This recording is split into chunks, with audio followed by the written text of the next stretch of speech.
2 transitions. So we're using gear bags. All right, so listen carefully. There's 3 bags that we're going to give you. The first one is a clear bag. It's called the morning clothes bag. Okay, so you use it on the morning of the race. You're going to take it with you out to T1. You're going to put all of the stuff in it that you wore out to the race that you're not racing with. So maybe it's a sweatshirt, maybe it's a pair of flip-flops, whatever you wore out there that you're not going to use during the race, you're going to put into the morning clothes bag. Make sure you write your number on it, make sure you put your sticker on it, and that bag is going with you from the transition toward the swim start. There's going to be a big budget truck there and a bunch of volunteers that will take that bag from you, and that bag will be transported for you back here to the finish line right after you come out of the stadium. Okay, so that's the morning clothes bag. You don't have to do anything with that until race morning. Just take the bag with you, put all your stuff in it that you want back, and then it will be transported here for you. Now, if you have friends and family going out to the park to watch the swim, and they're going to drive you out there and watch the swim and then drive back, you can give them your morning clothes bag. All right, and then they have something to do all day. They watch your bag, and they give it to you. Okay, but we will be taking those morning clothes bags from you on the way to the swim start. Don't leave them at your bike. Take them with you toward the swim start, and then hand them to the volunteers at the big box truck. All right, the next bag is called the blue bag. It's the bike bag. Okay, you're gonna put all your cycling stuff in there that you're gonna wear on the bike ride, and you're gonna bring that bag with you on race morning. Now, you can take it out there on Saturday when you check your bike in and leave it there overnight if you want to.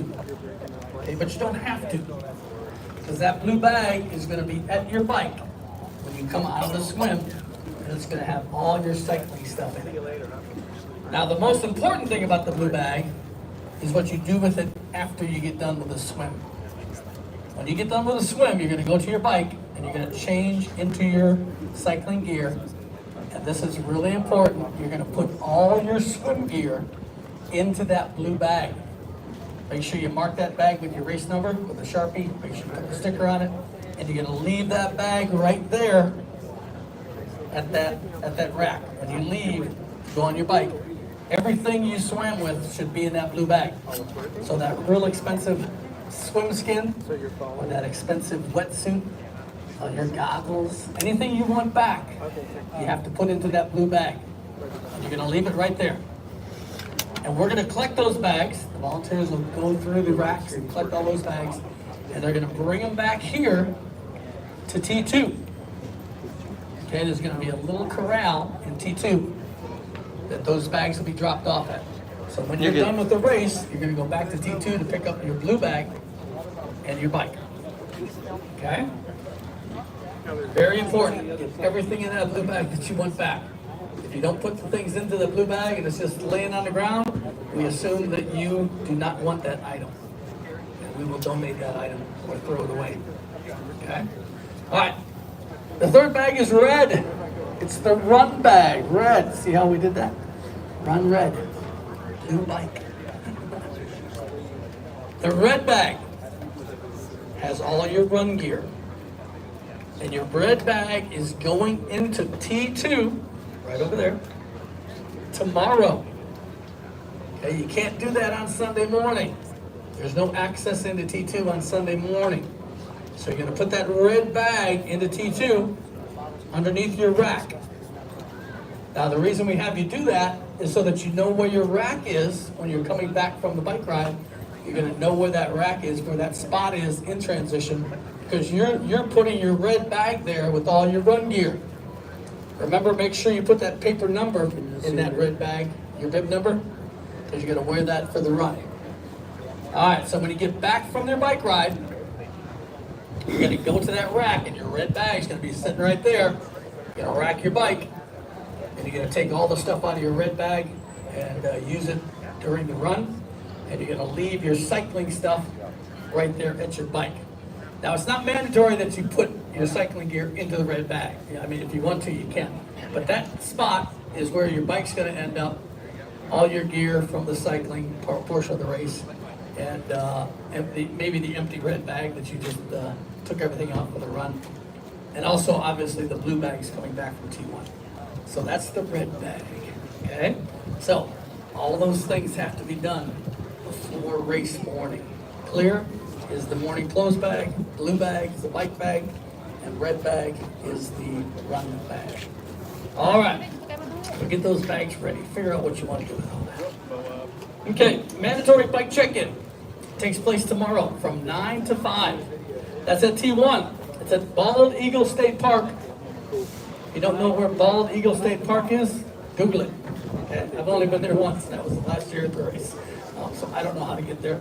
The info tent will know how to get there because they're all local people there. But if you don't know, it's a beautiful park, fantastic place for our swim and T1. And you must take your bike there tomorrow between 9 and 5. So it's your choice to drop off the red bag first here for the run and then go out to the park with your bike, or take your bike out there and come back here and put your red bag in. Okay? So figure out what you want to do for your bike check-in. All right. All the bike racks are numbered out there. You're going to put your bike at your numbered rack, and then you're going to either leave your blue bag there overnight or bring the blue bag on race morning. Okay. Pre-race swimming. It's a beautiful lake. They have a swimming area designated out there, and but there's a lot of people swimming today because it's a beautiful day. It's not where we swim though. You cannot swim the course, but you can swim in the designated swim area that the park offers. Plenty of room in there. Stay inside the buoys, stay inside where the lifeguards are, and you can get into the water. It's the same water. It's just not our course. All right, so please don't go out onto the bike course or onto the swim course because it is an open lake. There's lots of boats out there. All right, and you can do that today or tomorrow. All right, you got your bike in. You're all set. Get a good night's sleep. Then you're gonna figure out how you're gonna get there on race morning. You have two options. You can park here in that big parking lot number 41 next to T2, and the buses will all be lined up there. Okay? Those buses are going to start at about 4 o'clock. Make sure that 4:30. Buses at 4:30. We actually had the first one leave at 4:17 last year, so the buses will be ready, and we're going to send them when they get filled up. Okay, now spectators can ride the buses also, along with you. Athletes and spectators can ride. If you want to take the shuttle buses out, get here early, park over there, and get on a bus, and they'll take you right out to the park for T1. Okay? All right, and then when you get there, you just go to your bike, make sure you have all your equipment with you, and you're at T1. The other option is to go out to Bald Eagle State Park and park out there. Okay, now, if you have friends and family that want to go out to there and watch you, this might be the best option. They can drive out there with you. Obviously, if you drive yourself, you're going to have to get back out there after the race because the bike ends here. All right, so think about that. But if you have people that want to drive out there and watch you swim, great. They can drive out there. Space is limited. It's about a 25-mile drive. Okay, give yourself plenty of time. Arrive early. We'll have a lot of people parking, so follow the parking directions to get in there. Okay. You're not going to be following the buses coming in. You're going to be following the parking attendants. The buses with the athletes and spectators from here will take you right to transition, but the parking's a little bit farther away. Okay. Last year, we did not allow cars to leave the park until after the last bike had left, which was around 9:15. This year, we figured out a way to allow both buses and cars to leave starting at about 7:15. The race starts at 7. So if your friends and family want to drive out there and park, they can watch you swim, And then after you're done swimming and you've left on your bike, they can get into their car and start driving back. Now, it's going to take a while to get back, okay, because there are going to be lots of cars and the roads are going to be monitored. You're not going to be, they're not going to be allowing those cars to go on roads that we're using for the bike course, but you will be able to get back, all right? So talk to your family members and friends about that. Do they want to ride the bus from here, or do they want to drive out there? Okay, that's another choice. So please obey all the no parking cones. If it says no parking, please don't park there. Okay, if it's not a legal parking spot, don't park there. And be respectful of our parking volunteers, just follow their directions. Okay, so again, the shuttle buses start running at 4:30. I'm going to be on the first shuttle bus. I don't want to drive out there, so I'm going to park right here in lot 41 about 4 o'clock, and I'm going to get on that first shuttle bus with my cup of coffee and ride out there. Okay, and then they go till 6. The buses that go out to the park. If you arrive here after 6 o'clock, the buses will all be gone. So please get here early and get on those buses. And again, spectators can ride on those buses. Okay? All right, on the way back, again, I mentioned the buses start about 7:15, and cars will be allowed to leave at about 7:15 after your swim is done. On race morning, in transition, we're going to have bike tech available for you. The plate drive, right here, they're open right now. If you need something done with your bike, get it in there today. They're going to be there for emergencies only on race morning. All right, they are not there to pump up your tires. You have to pump up your own tires. We'll have lots of pumps out there along the fence line for you, but just make sure your bike's ready when you get there. Say goodbye to it and then get to that swim start. Okay? And remember, you're taking the morning clothes bag toward the swim start with you. Do not leave that in transition. Now, when you get to transition, remember you've got your blue bag. You don't have to leave things in the blue bag. You can lay things out in the transition. Okay, you don't have to leave it all in the bag. You can lay things out, put a towel out, put all your equipment out, and then obviously remember to put that swim stuff in the blue bag when you're done with that swim. Okay. The other thing we'll have in transition is water. You don't want to carry heavy bottles of water with you. We'll have gallons of water to fill up your bike bottles. And then we'll also have extra swim caps, extra safety pins, and extra timing chips. Now, today you went through registration, you got your wristband on, but you didn't get a timing chip. We're going to give you a timing chip when you check your bike in tomorrow. So when you go out to T1, do not leave without the timing chip. Actually, you won't be able to get out of transition without a timing chip. And remember that timing chip on race morning. Okay, that's real important. That timing chip corresponds with the Ironman tracker app.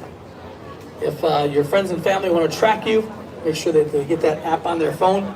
Every time you go over a timing device, it lets them know where you are.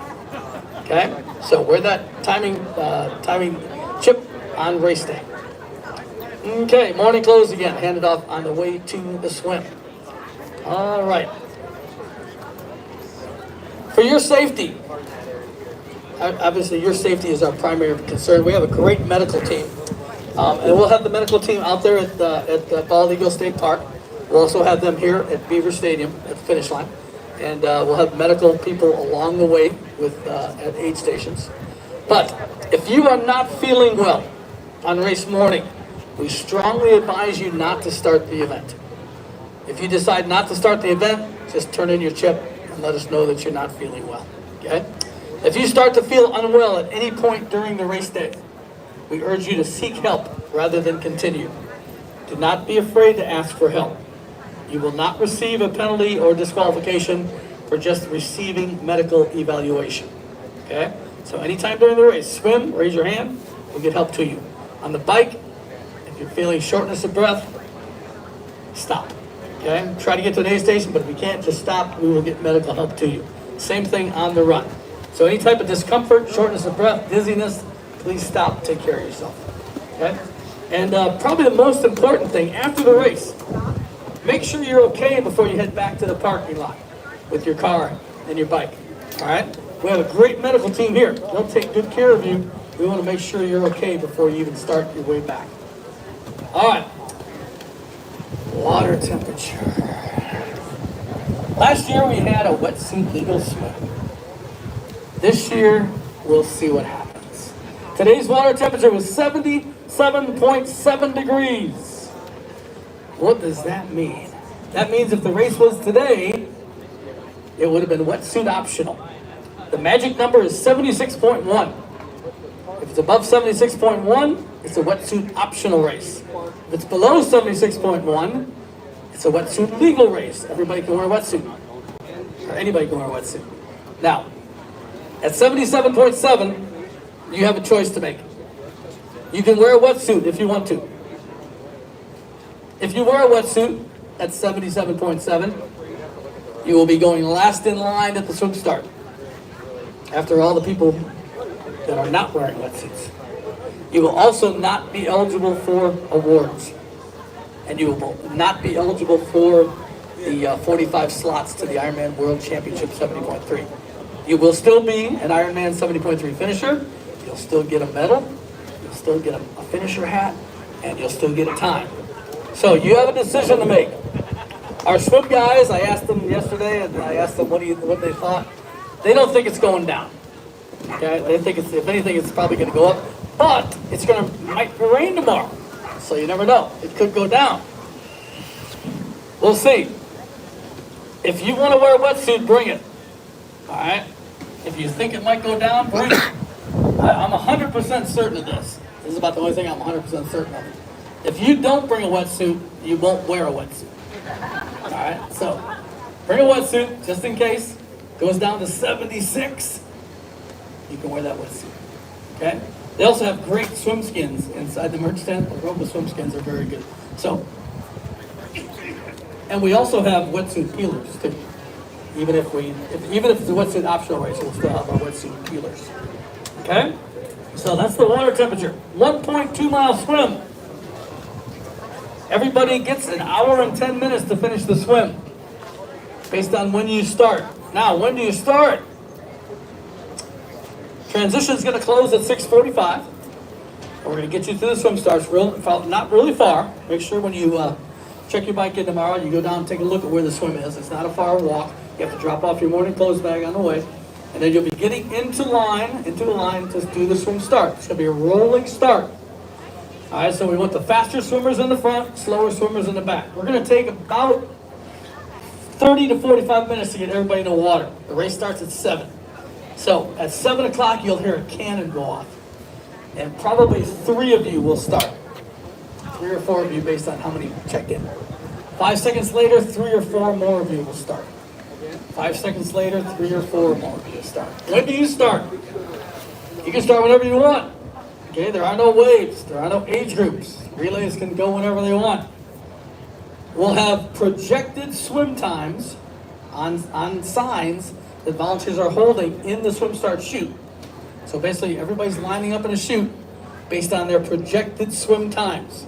All right, the first sign at the start of the swim says 27 minutes and under. Who's going to swim 27 minutes and under? Raise your hand real high. 27 minutes and under. We got anybody? Sometimes we don't. We got one? 27. What's your number? 76. All right, everybody check that on the tracker app. 76 is going to go under 27 minutes.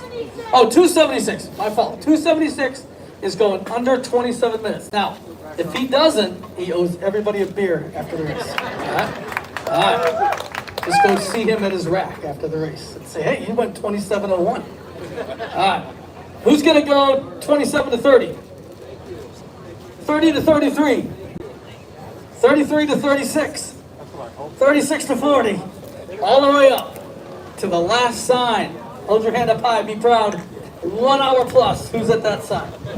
That's where I am. 1 hour plus. All right. We have a great time. We're really slow in the water, but we pass all of you on the bike and the run. All right. Put yourself in a good spot. Swim with athletes that are going your speed. You'll have a much better swim. Okay? And we'll have everybody in the water within probably 30 to 45 minutes based on how many people pick up packets. Okay? So, if it is a wetsuit optional race, everybody not wearing wetsuits going first. And then we'll probably take about a minute or two break, and then the wetsuit athletes will be going in. Okay? Again, based on, you can do it on time, but basically everybody wearing a wetsuit is going last in line. All right? All right, swim course. The buoys are every 100 meters. Keep all the buoys on your right. Okay, it's a clockwise swim. All the buoys are on your right. Let me say that again. All the buoys are on your right. Remember I said you could ask me questions afterward? The one question you cannot ask me is, can I swim inside the buoys? Because the answer is no. Every buoy is on your right. All right. It's a triangle swim, basically. 100 meters apart, every buoy. When you get to that first red buoy, the red buoys are turn buoys. Which way do you turn? Right. Okay. And then you're going to be on the back side of the swim. That's the cool side, because all the yellow buoys, which are 100 meters apart, the first orange buoy shows up. That means you're halfway. Pat yourself on the back. You made it halfway. And then you'll see another red buoy, and you turn right. And then you come in. Orange buoys every 100 meters. Okay? I'm not sure if you'll see those buoys out there tomorrow. The swim guys obviously are measuring and setting out the little white crab pots, but they might have the buoys out. Maybe, maybe not. But anyway, don't swim the course tomorrow. Okay? You can't go out there in the water unless it's at that swim area, which is to the right of our course. All right, anytime during the swim, if you have a problem, raise your hand. We'll have a water safety person right to you, a kayak or a paddleboard. They stand right on that line, and they'll get to you quickly. You can hang on and rest as long as you want, and then continue and finish your swim within an hour and 10. Now, your time doesn't start till you go into the water. There's a timing mat right at the water's edge. Your time doesn't finish until you get out of the water at the water's edge. All right. None of the transition between the swim finish and the transition, your run, counts in that 110. Only time in the water. The swim exit, you'll also see a glasses table there. If you need a pair of prescription glasses at the swim finish, give it to us at the swim start, and we'll put it at that table so you see it at the swim finish. And then you'll see our wetsuit peelers. And they'll help you take that wetsuit off if you're wearing it. They put you on the ground, they work in pairs, and they peel it right off of you. Okay? Two things about that. Don't leave without your wetsuit. And they don't want your wetsuit. You're going to take that back and put it into the blue bag because you want your wetsuit. It's expensive. And the second thing, probably more important than that, is please wear something underneath your wetsuit. Okay? All right. The bike course, well, transition. You're going to go to your bike, you're going to put your helmet on first, before you even touch your bike, and then you're going to take your bike off the rack once your helmet's on. All right? And then between that time, you're going to put everything into the blue bag and leave it right there.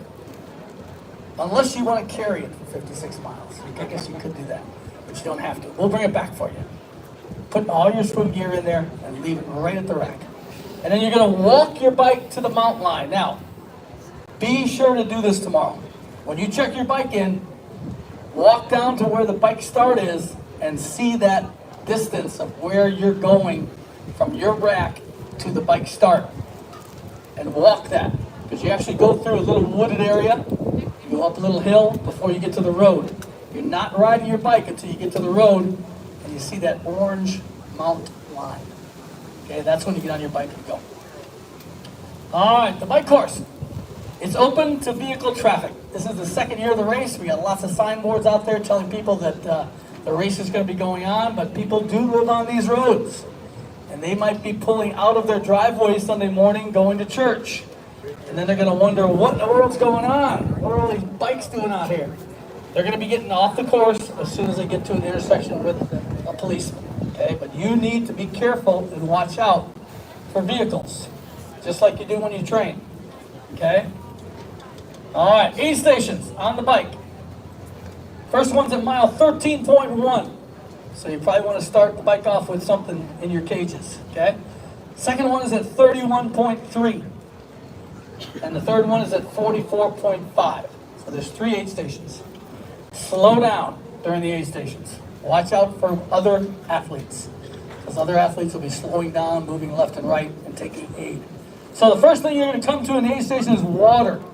It's in a sport top bottle. It'll fit in your cage. You want water? Throw your bottle off, ask for water. The second thing you come to is going to be the Mortal Hydration. It's going to be mixed into a sport top bottle. Okay, it's going to be mango flavored. If you want the Mortal, that's the second thing you come to. The third thing you come to are the fruit, are the food products. We have bananas, and also the bars, the Moritine bars, and then the Moritine gels. Two kinds of gels, caffeine and uncaffeinated. Okay, make sure you tell them which one you want. And then after the food, you're going to get a shot at Gatorade.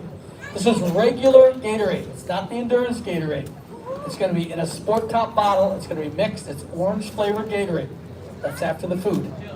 And then the final station is water again. You get a second shot at water. After all those spots, there are porta-johns. That's the final thing you'll see.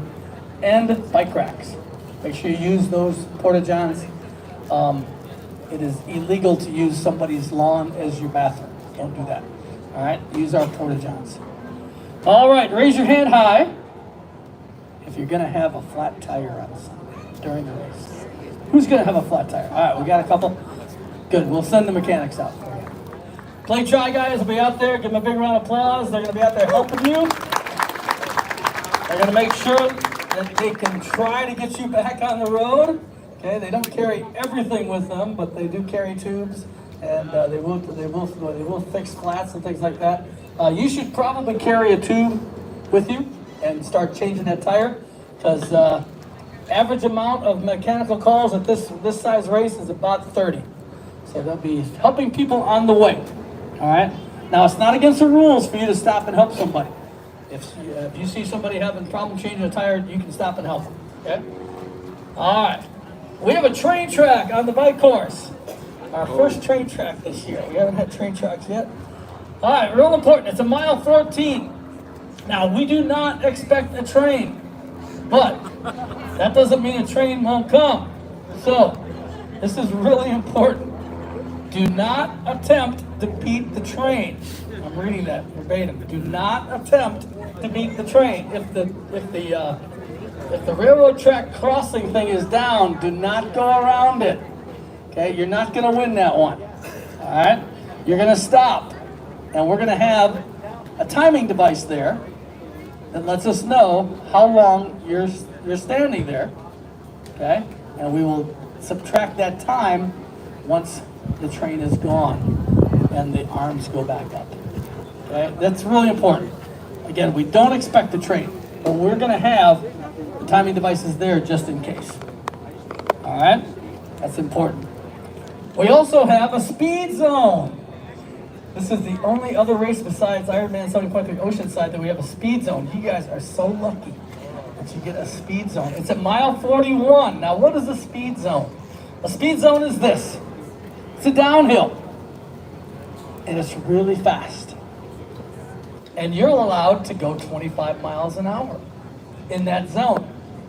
If you go over 25 miles an hour, you're going to be disqualified. Now, how are we going to know you went over 25 miles an hour? Very simple. We put a timing device at the top, okay, and a sign.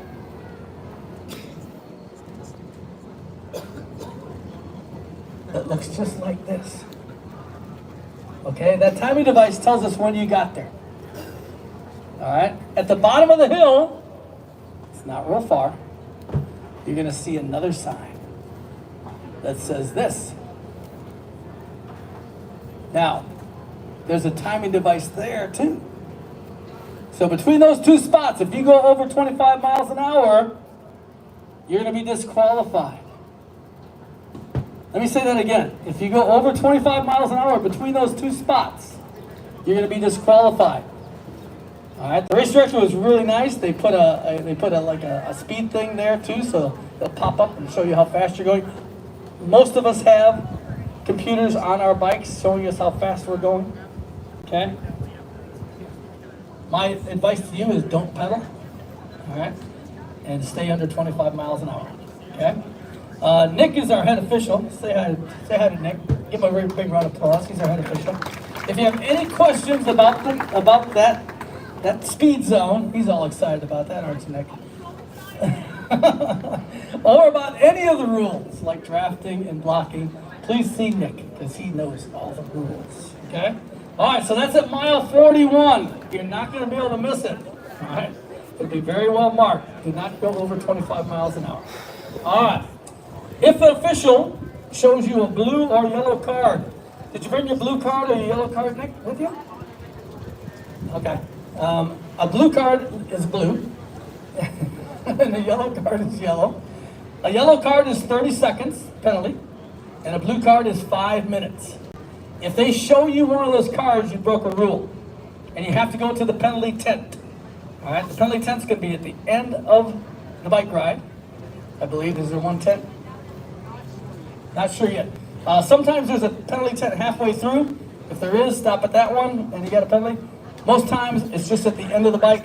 Stop there, spend your 5 minutes or your 30 seconds if you broke the rule.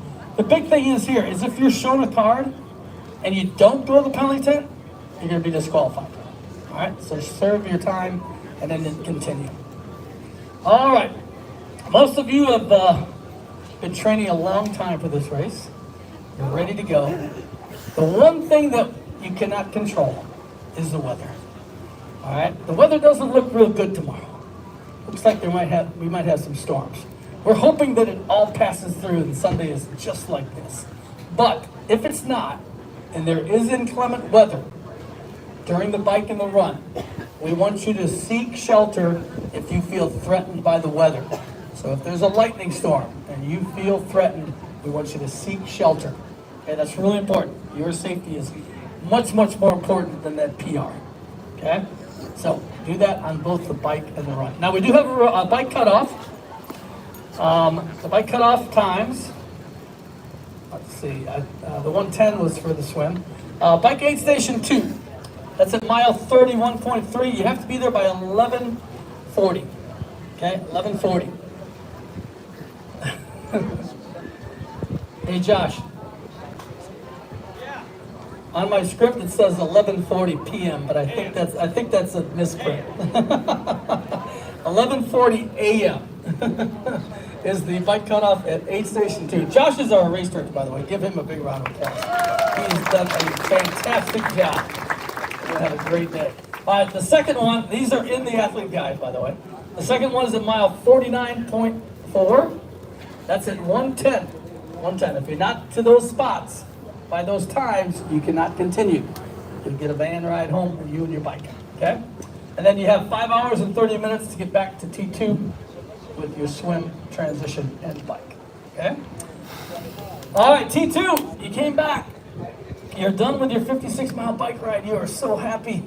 You come into transition 2, and where do you go? You go exactly where you put your red bag. Okay? Because that's where your bike rack number is. You rack your bike, you take your helmet off, and you put your run gear on. And again, you don't have to put everything back into the red bag if you don't want to. Just leave it underneath your bike. And then go out onto the run course. All right, 13.1 mile run course, 2 loops. You get 7 aid stations, so there's 14 times that you get aid on the run. And each of the run stations will have the same thing. We'll have the water first. They'll have the mortal hydration, which is berry flavored on the run. They'll add some food products like chips and pretzels and all sorts of good stuff. Fruit and bananas. They'll have the gels and the bars. We also have cola. The Gatorade on the run is regular Gatorade, lemon lime, and water. All that is in cups. And they will have ice out there, but if you want ice by itself, you have to ask for it. Okay, they're not going to have ice just sitting there in cups.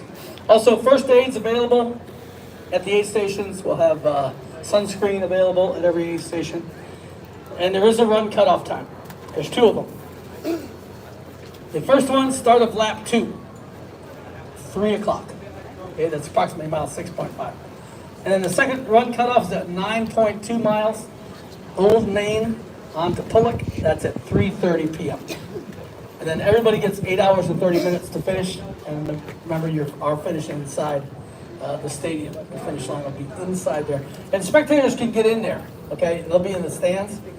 They won't be right next to the finish line. The finish line is actually at the 50-yard line. but spectators can go in and watch in the stands. You know what? I'm not quite sure about that. But they'll probably be let in at least 15 to 20 minutes before the first runner gets there. Okay. All right. Penn State campus, fantastic location to walk around, view your athlete as they do their 2-loop course. Lots of great places to watch. Okay. Let's see. It says you can take some great pictures at the Nittany Lion Shrine. Haven't seen that. Also, the Creamery is on the run course. I went to the Creamery this afternoon. It is fantastic. Now, if you are in the race and you go to the Creamery to get ice cream, you have to go back to the course at the same spot you left. Okay? So you can go in there and get ice cream, but you have to start back where you left. Okay? All right, important things to remember, put your name on all your equipment. A lot easier to get it back to you if your name's on it. No public urination. Do not use somebody's lawn or the campus as your bathroom. There are porta-johns at every aid station. Use those.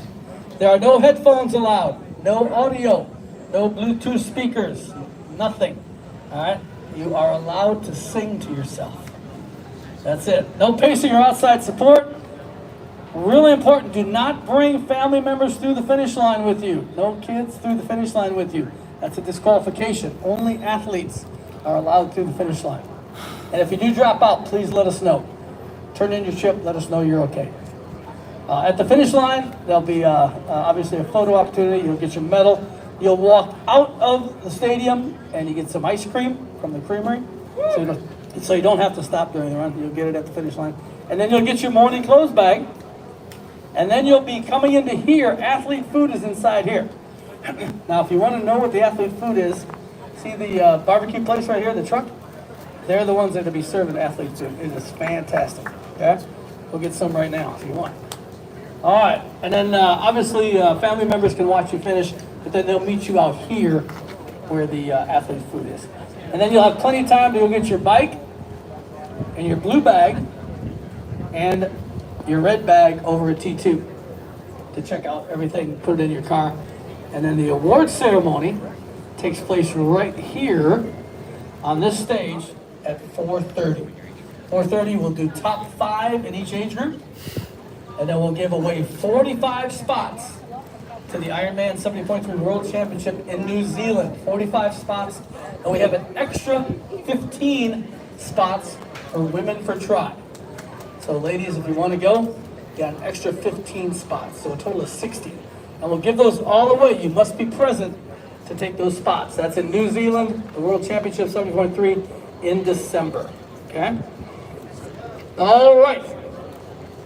That's all I have. Probably the most important thing, though, if you didn't hear anything I said, most important thing on Sunday, I want each of you to do this at least 10 times. I want you to look a volunteer in the eye and say, thank you for helping me today.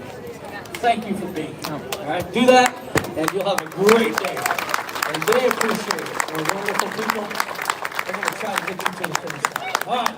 Come up and ask me any questions. Good luck with your bike check-in, and good luck with your race. Thank you.